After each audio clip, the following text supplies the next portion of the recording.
So that's the very thing that otherwise would clutter your mind can actually also be used to bring about space or spaciousness in your mind.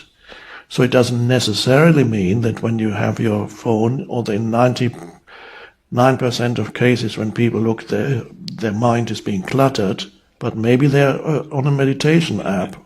Maybe they're looking at a beautiful, spacious picture or listening to some sound or saying, take a conscious breath, have a little reminder every 2 hours to take a conscious breath and bring spaciousness. Oh, yes, spaciousness.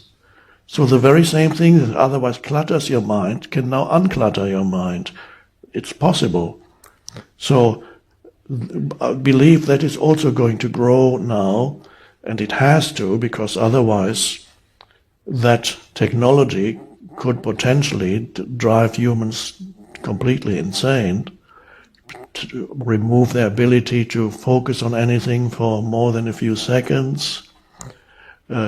People create young people who are totally uncentered, have no spaciousness within, don't even communicate with humans anymore, because they prefer to communicate digitally. So these things are important. What you put out is important. So always take into consideration whether this brings people to presence or whether it clutters somebody's mind.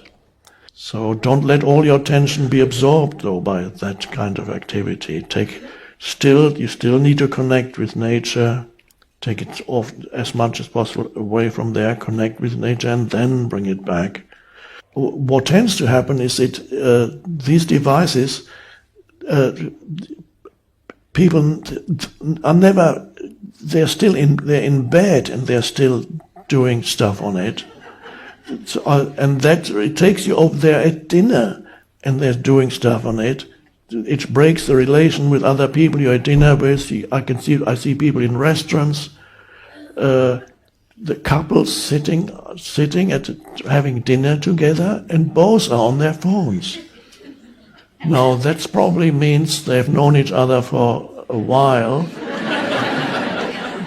If it happens on the first date, the first date will probably be the last one. But if it happens after they've known each other for 2 years, then it's almost a normal thing that they're not present with each other. Or then they exchange a few words, and then she looks at the phone again, and then he stares into space, and then she's still on her phone. I've actually observed it. She's still on her phone, and he's staring into space, and then finally he gets out his phone too, because he doesn't want to be staring into space. And then I wonder, are they texting each other?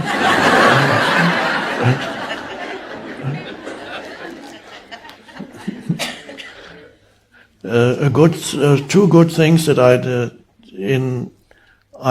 learned that in some huge companies, I believe it might be VW in Germany. Well, they've had enough problems, but now they tell their employees after 6 p.m. they're not allowed to use the company phones anymore, not to deal with emails or anything. They need to get off, and that's a very wise thing. Because the more people's attention gets absorbed by this, the more confused and non-creative they become, the more cluttered their minds become, the more ineffective they're even at their work.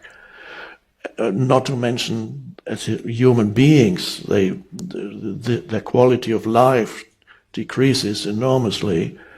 So don't give yourself spaces, don't allow these things to take over your life. That's vitally important. So it's wonderful that some big companies like that have this policy now, no emails or anything after 6 p.m.